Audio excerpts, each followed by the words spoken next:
स्वागत है आप सभी लोगों का मेरे चैनल साइंस और टेक्नोलॉजी में। मैं अनुपम विपुल आप सभी लोगों का स्वागत करता हूं आज के शो साइंस टेस्ट में। If you want to watch this video in English please click the description and go to my English only channel. तो आज हम लोग बात करेंगे फाइबर ऑप्टिक जायरोस्कोप के बारे में। तो पूरा जायरोस्कोप का प्रजाति समझ लेते हैं। तो सबसे पहले समझिए जायरोस्कोप का जरूरत क्या है। जरूरत इसलिए है कि हम लोग को अपना ओरिएंटेशन जानना होता है। मतलब कि कहाँ जाना कितना स्पीड वो नहीं, ओरिएंटेशन क्या मतलब कि आप ऐसे देख रहे हो, ऐसे देख रहे हो, ऐसे देख रहे हो, ऐसे देख रहे हो, ये ओरिएंटेशन जानना बहुत जरूरी होता है। अब रहा बात कि ऐसे हम लोग कैसे जानते हैं कि हमारा ओरिएंटेशन, वो हमारे कान में एक सिस्टम है वो बताता रहता है। अब रहा बात कि वो काम तो करता है लेकिन वो बहुत लुच-पुच है, वो आप लुढ़क सकते हैं। और रहा बात कि कान अकेले इतना अच्छा डेटा नहीं देता है दिमाग को कि वो काम कर सके, इसीलिए आँख से उसको ये करना पड़ता है, रीइंफोर्स करना पड़ता रहता है। और अगर दोनों ठीक से काम नहीं कर रहे हैं, आँख और कान ठीक से काम नहीं कर रहे हैं, मतलब या डेटा मैच नहीं कर रहा है, मोशन सिकनेस होने लगता है। तो ये समझना बहुत ज़रूरी है कि हम लोग को जैसे ही प्लेन बनाना शुरू किया, शुरू-शुरू में तो सब लोग ट्राई कर रहे थे कि अरे हम फ़ील से चलाएँगे, तुरंत समझ में आया नहीं कुछ चाहिए जैसे हम लोग एक्चुअली जान सको कि प्लेन सीधा चल रहा है कि टेढ़ा हो चुका है, बोले पता नहीं चलेगा। अगर आप टर्न ले रहे हैं जी फोर्स से तो आपका जी डायरेक्शन जो है वो आपको कंफ्यूज कर देगा। तो ये समझना बहुत ज़रूरी है कि हम लोग कुछ ऐसा चाहिए जो एब्सोल्यूट ट्रूथ बताए कि आप 5 डिग्री मुड़े हो, आप 6 डिग्री मुड़े हो, एग्जैक्टली प्रिसाइज कि हमने बोल दिया तो मतलब बोल दिए, ये हुआ है। ट्रूथ चाहिए। और मशीन्स के लिए बहुत इंपॉर्टेंट है, चाहे वो ड्रोन हो, रॉकेट हो, मिसाइल हो, ये सब के लिए बहुत इंपॉर्टेंट है कि वो फास्ट हो, फटाफट डेटा दे और प्रिसाइज दे। क्योंकि आप बनाने का अब चाहें तो सस्ते में मिसाइल बना सकते, कोई बड़ी बात नहीं है। लेकिन रहा बात कि 100 मिसाइल मारेंगे, शायद 1-2 तो गलती से हिट करे टारगेट पे। आप वो देखते हैं मिसाइल लॉन्च कर दिया, वहाँ जाके हिट कर दिया, वो करने के लिए बहुत प्रिसीजन चाहिए, वही मुश्किल बात पड़ता है। और ऑटोमेशन सिस्टम में बहुत ज़रूरी है, जैसे आपका प्लेन कैसे चल पाता है क्योंकि उसमें जायरोस्कोप के ऊपर जायरोस्कोप लगा हुआ है, वो बिना उसके नहीं चलने वाला है। मिसाइल्स तो बिना उसके स्टार्ट भी नहीं होगा। तो ये समझना बहुत ज़रूरी है कि हमें कुछ ऐसा चाहिए जो ट्रू डेटा दे। तो अब गाड़ी खुली थी हमारा, इससे ही आप हर प्लेन सब में देखते हैं तो मैकेनिकल से हमने खुला था। और ये बहुत पुराना टेक्नोलॉजी, मतलब समझिए 1910 से ही लोग इसको बनाने लगे थे। तो रहा बात कि ऐसा क्या था कि ये सब बन सका, बात था कि मोटर को आपको ऐसा बनाना था जो छोटा हो और काफ़ी एनर्जी डेंस हो, क्योंकि ये सबको स्पिन काफ़ी तेज करना पड़ता है। जैसे ये सब प्लेन के केसेस में कुछ कुछ के डिज़ाइन में, क्योंकि प्लेन में जो AC इलेक्ट्रिसिटी इस्तेमाल होती है वो बहुत हाई फ्रिक्वेंसी होती है। आपके घर में जो आता है वो 50 हर्ट्ज या 60 हर्ट्ज होता है, जो प्लेन में इस्तेमाल होता है वो 400 हर्ट्ज होता है। तो उसका फ़ायदा होता है कि वो काफ़ी छोटा मोटर बना सकते हैं जो बहुत ज़्यादा आरपीएम दे, जैसे ये सब केसेस में 28,000 आरपीएम तक जा सकते हैं। तो ये समझना बहुत ज़रूरी है। तो आप एक रोटर मास बनाते हो जिसको जितना आप बैलेंस कर सकें कर देते हैं, जितना बढ़िया बेरिंग लगा सकते हैं उतना लगा देते हैं और उसके बाद उसको स्पिन करते हैं फुल स्पीड में दबा के, मतलब बोलो 20,000 आरपीएम, वो छोटे वाला कुछ-कुछ में उससे भी ऊपर चला जाता है। तो ये फ़ायदा ये रहता है कि जहाँ एक बार वो आरपीएम स्टार्ट हो गया और गिम्बल है उसके पास, यानी कि वो घूम सकता है, तो वो आपको परफेक्टली लॉक हो जाएगा स्पेस में। तो जैसे ये अपोलो का गाइडेंस सिस्टम है, रॉकेट जा रहा है, कैसे जाने की कहाँ है, तो इसमें 3 गिम्बल ऐसे एक्सेस में, एक एक्सेस में लगा दिए हैं। और जैसे ही रॉकेट इसको स्टार्ट किया, पहले तो गिम्बल स्पिन किया, जैसे ही गिम्बल स्पिन हो गया, स्टेबल हो गया, उसके बाद आपका जो एक्सेस है उसको अनलॉक कर दिया, क्योंकि शुरू में लॉक रखते हैं ताकि स्टार्टिंग का वाइब्रेशन दिमाग नहीं खराब करे। स्टार्टिंग में आप उसे लॉक करोगे, पूरा स्पिन अप कर लो, जैसे स्पिन अप कंप्लीट होगा आप खोल दोगे, अब वो लॉक हो जाएगा। उसके बाद देखिए अब लॉक हो गया, तो उसके बाद आप कितना भी हिलाइए डुलाइए वो एक स्पेस में भी वो फिक्स रखेगा। यानी कि ये एक आपके पास है, आपका रॉकेट ऐसे ढिंकी चिका कर रहा है, कोई फर्क नहीं पड़ने वाला है, ये लॉक हो जाता है हवा में। तो यही समझिए ये सब चीज में यूज होता था, आपका एरोप्लेन से लेके, सबमरीन से लेके, बोट से लेके सैटर्न 5 तक सब चीज इसी के भरोसे चला है। मतलब कि 1910 से 1900 ही समझ लीजिए, 1900 से 1940-50 तक ये इसी के भरोसे सब चीज चल रहा था, सब चीज इसी के भरोसे था। और रहा बात की ये बहुत पावर हंगरी होता है, क्योंकि आप एक बड़ा मास घुमा रहे हैं, और अगर आप चाहते हैं कि भरोसेमंद रहे तो बहुत भारी घुमाइएगा या बहुत तेज घुमाइए, या अगर बहुत ही सीरियस है तो दोनों कीजिए। जैसे नेवल शिप के लिए जो ये इनर्शियल मेजरमेंट यूनिट रहता था, उसमें भरपुष्ट फ्लाईव्हील रहता था और बहुत ही ज़्यादा स्पीड में घुमाते थे। कुछ कुछ केसेस में इसका स्पीड इतना हाई रखना पड़ता था कि हवा में नहीं हो सकता, तो उसको इवैक्यूएट करके उसमें हीलियम भर देते थे। तो समझना बहुत बिजली खाता है। और ये समझिए ये हो जाता है, ड्रिफ्ट करने लगता है, मैंने ड्राइव ली थी ड्रिफ्ट कर जाता है। ये आपका स्टार्ट शुरू करेगा लेकिन धीरे धीरे वो ड्रिफ्ट करने लग जाएगा, क्योंकि मैकेनिकल फ्रिक्शन है, कितना भी आप कर सकते हो, फ्री फ्लोटिंग तो है नहीं। और वो फिजिक्स का भी इफेक्ट आ जाता है कि वो थोड़ा धीरे धीरे ड्रिफ्ट करेगा ही।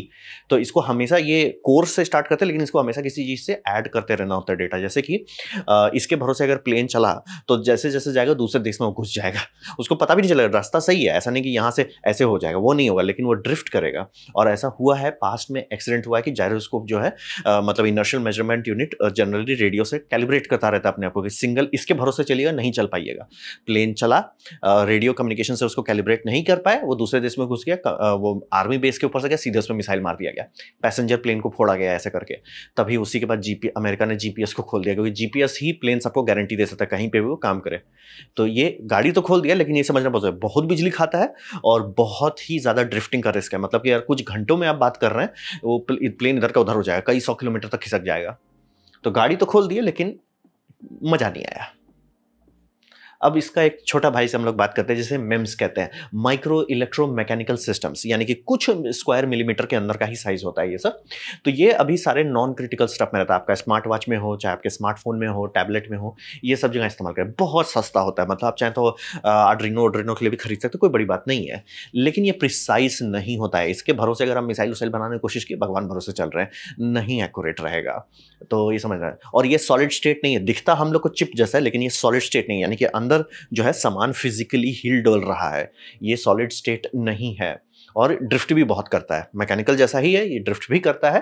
और तो बता इसे सेंस कैसे करते हैं, सेंस करने के लिए ये इस्तेमाल होता है, जिसे कहते हैं कैपेसिटिव फिंगर्स। मतलब फिंगर्स हैं और ये एक कैपेसिटिव डिवाइडर बन रहा है। जैसे जैसे आपका पास आएगा, कैपेसिटेंस चेंज होगा, कंप्यूटर कैपेसिटेंस डिटेक्ट करता है। फायदा बिना फिजिकल कॉन्टैक्ट के कर रहा है, यानी कि ये जो एचिंग करके बनाया गया है, उसमें जो फिंगर्स हैं वो कैपेसिटेंस बना, कंप्यूटर कैपेसिटेंस देख रहा है। अगर पुराने मैकेनिकल जायरोस्कोप देखेंगे तो उसमें लिटरली रजिस्टर्स होता था, उसको वो ऐसे ऐसे पोटेंशियोमीटर होता है, उसमें ऐसे घिसता, तो बहुत एनर्जी लॉस होता था। यहाँ पे वो दिक्कत नहीं है, क्योंकि वो फिजिकली टच ही नहीं कर रहा है कोई भी चीज नहीं। तो बस ये स्प्रिंग मास है जो वाइब्रेट कर रहा है, और उसी से आपको कैपेसिटिव फिंगर से आपको डेटा मिल जा रहा है।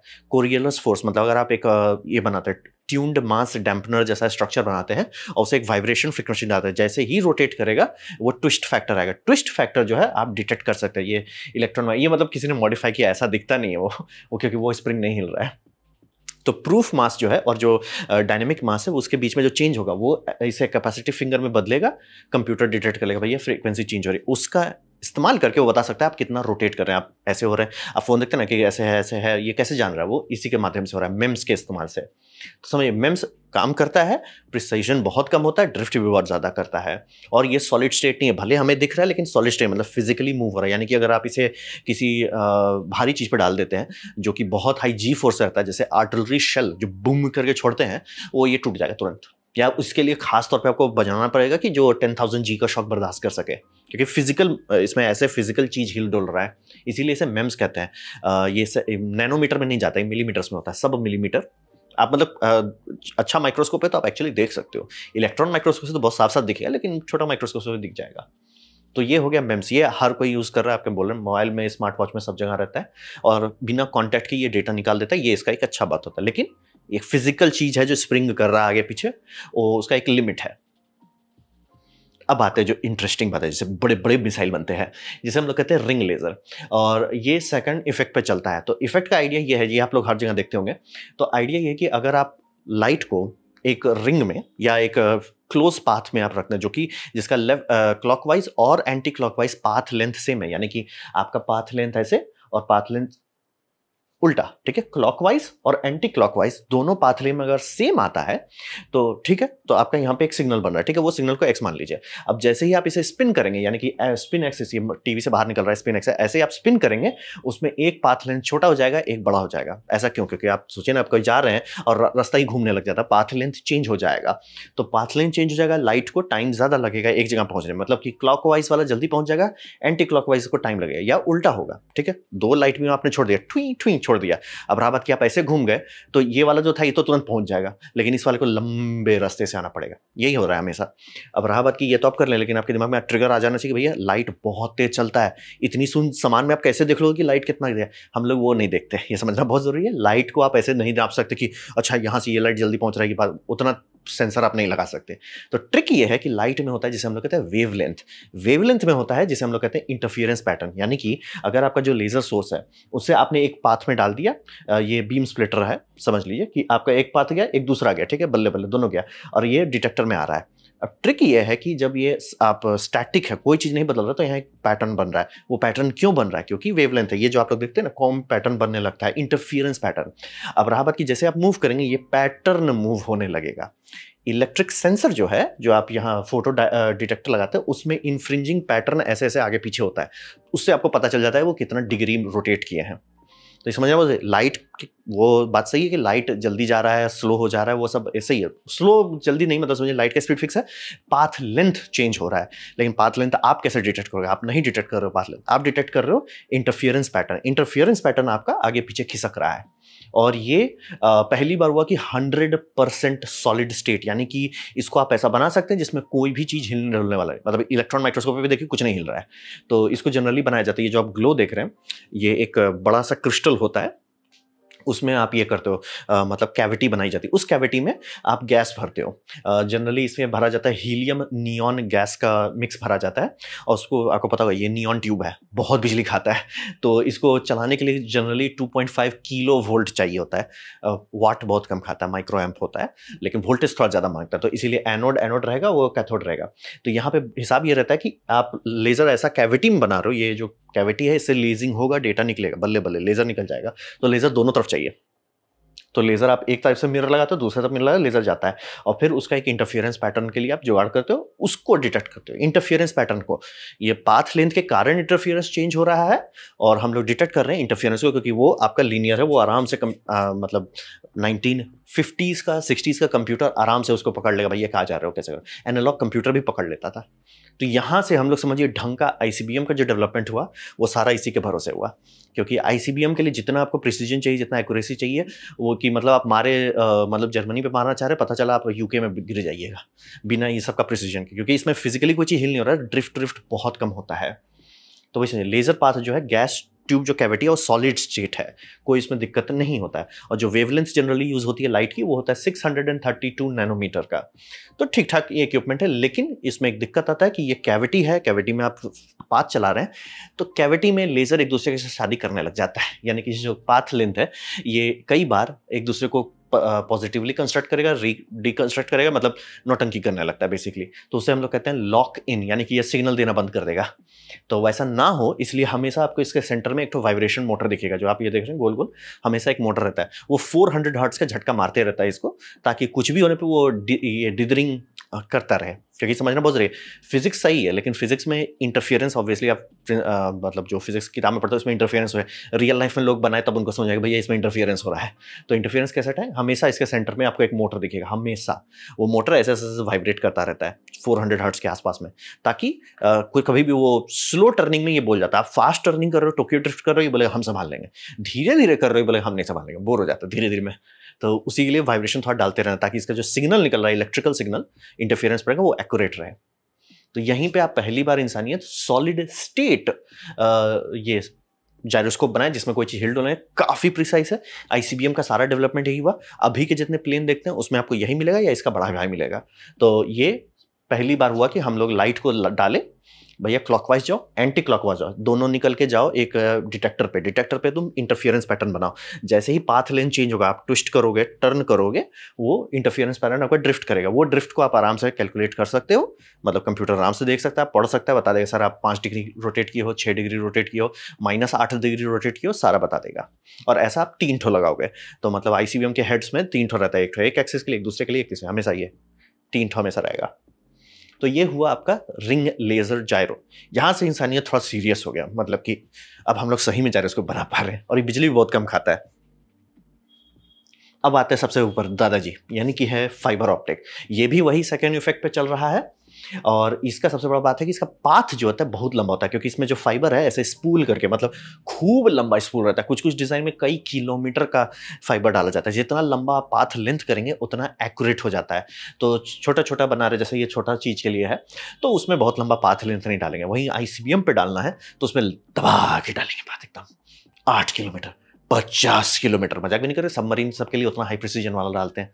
तो बहुत लंबा पाथ लेंथ होता है, तो एक्यूरेट बहुत होता है, और लॉक इन नहीं होता, जो कि इसमें गैस कैविटी नहीं है, और लाइट उस तरह से बिहेव नहीं कर रहा है, मतलब क्या बोलते हैं, नॉटी इन्वायरमेंट में बिहेव नहीं कर रहा है, लाइट का लॉक इन नहीं होता, यानी इसको डिदरिंग वाला मोटर नहीं चाहिए कि हिलाते रहो, इसको वाइब्रेट करते रहो, उसकी ज़रूरत नहीं होती है। और लेज़र डायोड जनरली स्मार्ट होता है और इसमें वो गैस कैविटी भी नहीं है, ये शुद्ध सॉलिड स्टेट हो गया है। तो ये आपका लेज़र डायोड जनरली इंफ्रारेड वाले इस्तेमाल होते हैं, आपका 1310 नैनोमीटर से लेके 1550। मैं एकदम क्लियर कर देना, ऐसा नहीं है कि यही फाइबर हो, यही लेज़र, ये सबसे कॉमन वाले में अवेलेबल है। आराम से मैं देख सकता हूँ कि मतलब कंट्री के पास शायद कोई दूसरा टेक्नोलॉजी हो, लेकिन ये सस्ते अगर आप मार्केट में खरीदोगे तो जनरली यही मिलेगा, ये रहेगा। और ये सस्ता होता है क्योंकि इसमें भयानक सा कैविटी नहीं बना रहे हैं, उस कैविटी में ड्रिलिंग नहीं कर रहे हैं, फिर उसमें 2.5 किलो वोल्ट का इलेक्ट्रॉनिक्स नहीं डाल रहे हैं, बहुत सस्ता हो गया है ये। शॉक रेजिस्टेंस भी अच्छा है क्योंकि कैविटी के साथ दिक्कत ये है कि आप 10,000 जी का झटका मारेंगे, बहुत स्ट्रॉन्ग क्रिस्टल चाहिए ताकि इसको बर्दाश्त कर सके, नहीं तो टूट जाए। इसको कोई दिक्कत नहीं है, इसको आप पूरा इपॉक्सी में डाल दीजिए, चिल। तो ये सब मिसाइल हमें लगता है आजकल वाले में, तो ये समझना बहुत जरूरी, सस्ता भी होता है, शॉक रेजिस्टेंट भी होता है। तो रहा बात कि ये सबको रिप्लेस कर दिया ऑलमोस्ट। अभी अगर आप मॉडर्न प्लेन सबको खोल खाल के देखिएगा तो उसमें यही मिलने वाला है, सबमरीन सब में भी यही मिलेगा। लेकिन इसमें 2-3 जगह पे लोग इसको नहीं उतना प्रेफर करते हैं, ये अभी उतना डेवलप नहीं हुआ है कि रेडिएशन हार्डनेस इसका अच्छा नहीं है। यानी कि आईसीबीएम जब आप बना रहे हैं और वो एक्सपेक्ट कर रहा है कि 100 एटमॉस्फेयर जाएगा, यानी कि बहुत ही ज़्यादा ऊपर चल जाएगा, एटमॉस्फेयर नीचे हो जाएगा, कॉस्मिक रेज इस पर बम्बार्डमेंट करने लगेगा, सिग्नल खराब हो सकता है। क्यों खराब हो सकता है? क्योंकि ये पाथ लेंथ बहुत लंबा है, यानी कि जो पार्टिकल्स हैं, फोटॉन्स हैं, हाई एनर्जी फोटॉन्स हैं, चाहे गामा रेज ही हो, वो जा रहा है, कुछ ना कुछ बढ़ेगा। जबकि आपका जो छोटा के पाथ लेंथ आता है आपका रिंग लेजर में, उसको कोई फर्क नहीं पड़ता, वो गैस ट्यूब है, उसको फर्क नहीं पड़ता। तो रहा बात क्या, ये यूज़ नहीं हो सकता? यूज़ हो सकता है, बस आपको थोड़ा अवेयर रहना होगा कि नहीं, ये थोड़ा सा इस बात पे आपको थोड़ा ध्यान देना है। तो कई बार अभी भी आपको आराम से मिल सकता है कि डीप स्पेस के लिए मिशन कर रहे हैं तो उसमें रिंग लेजर जायरो इस्तेमाल करेंगे, ना कि फाइबर ऑप्टिक, क्योंकि अगर आपको वही स्पेस में ही बहुत लंबा टाइम रहना है, कौन रिस्क ले। अब रहा बात क्या, ये बात लॉजिकल है आधा, क्योंकि आपका ठीक है, आपने जायरोस्कोप का जो मेन हार्डवेयर उसने आपने बम बम कर दिया, इलेक्ट्रॉनिक्स तो अभी भी कमजोर है। तो रहा बात, फाइबर को बस इतना मजबूत बनाना है कि इलेक्ट्रॉनिक्स पहले जाए, ना कि ये। तो वही समझिए, लाइट सोर्स होता है, लाइट सोर्स से आप उसको पोलराइजेशन में रहते हैं, क्लॉकवाइज एंटी क्लॉकवाइज कर देते हैं, फिर वो आपका रिसीवर में आता है, रिसीवर में आपको वो इंटरफियरेंस पैटर्न मिलता है, वो आप सेंसर बता देता है भैया आप कितना हो रहे हो। तो ये बहुत अच्छा करता है। और ये थोड़ा सा टेम्परेचर सेंसिटिव होता है, थोड़ा मतलब ऐसा मैं एकदम क्लियर ना, ऐसा बात नहीं कि नहीं काम करता हाई टेम्परेचर में, बस इसको पता होना चाहिए कि सर टेम्परेचर बढ़ रहा है, क्योंकि वो फाइबर जो है गैस ट्यूब जितना वो फ्लेक्सिबल नहीं होता, गैस ट्यूब ऑब्वियसली बहुत गर्म होता है, तो उसको कोई फर्क नहीं पड़ता है। ये सब बोलेगा सर क्या कर रहे हो। तो फाइबर ऑप्टिक वाला लॉजिक वही है, एग्जैक्ट वही है कि पाथ लेंथ चेंज हो रहा है, तो पाथ इसमें बहुत लंबा कर दिया है, स्पूल लगा दिए हैं खूब सारा, फोटोन को टाइम लग रहा है आने जाने में, तो फायदा बहुत है, इसलिए बहुत सारे इसमें कितना रिंग है, 60 टर्न मारा हुआ है, बहुत टर्न, मतलब ट्रांसफार्मर जैसा बनाए हुए हैं। तो ये छोटा होता है, काफ़ी ये होता है। हाँ, इसका स्टार्टअप थोड़ा ज़्यादा टाइम लगता है, मतलब फोटोन को टाइम लगेगा जाने में, और उसको एक नल सिग्नल क्रिएट करने के लिए टाइम लगेगा कि भैया ये हमारा बेस स्टेट है। तो ये होता है आपका फाइबर ऑप्टिक जायरोस्कोप। यही मतलब अभी के टाइम में सब लोग का रिसर्च इसी पे चल रहा है, क्योंकि ये छोटा है, हल्का है, और रेडिएशन वाला भी मैनेज हो ही जाएगा, और जो टेम्परेचर है वो आप कॉम्पनसेट कर सकते हो, कोई बड़ी बात नहीं है। तो ये था मेरा प्रेजेंटेशन आपका लेज़र रिंग जायरोस्कोप के बारे में, या फाइबर ऑप्टिक जायरोस्कोप के बारे में। उम्मीद करता हूँ आपको अच्छा लगा, कुछ सीखने में, कुछ समझ में आया। अगर ऐसा है, लाइक कर दें, दोस्तों शेयर कर दें, उससे मेरा काफ़ी भला होगा। नहीं अच्छा लगा, नहीं पसंद आया, कोई बात नहीं, आप डिसलाइक दबा सकते हैं, मैं कहूँगा डिसलाइक 2 बार दबाएं, उससे मुझे पता चलो कितना ना पसंद हुआ है। मैं आपसे कहूँगा कमेंट लिखें, मैं हर कमेंट को पढ़ने की कोशिश करता हूँ। आपसे कहूँगा सब्सक्राइब कीजिए, बेल दबाइए अगर आप फ्री हैं तो। आपने वीडियो देखा, जान के मुझे बहुत खुशी हुई। धन्यवाद।